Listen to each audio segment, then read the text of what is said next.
বিগত কয়েকদিনে দফায় দফায় রেকর্ড ঠান্ডা দেখেছে কলকাতা। এবার আর কনকনে শীত মিলল না মকর সংক্রান্তিতে। স্বাভাবিকের নিচে নামলই না কলকাতার পারদ। কলকাতার সর্বনিম্ন তাপমাত্রা 13.7 ডিগ্রি সেলসিয়াস।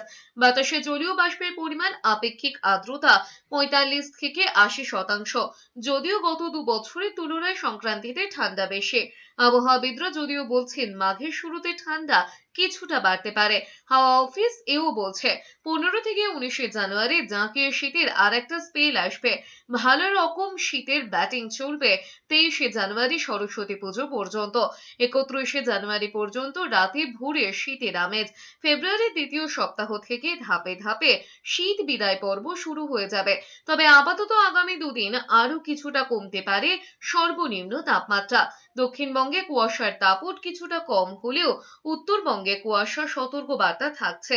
দার্জিলিং এর পার্বত্য এলাকাগুলিতে তাপমাত্রা ঘটতে পারে 2 থেকে 4 ডিগ্রি সেলসিয়াসের মধ্যে।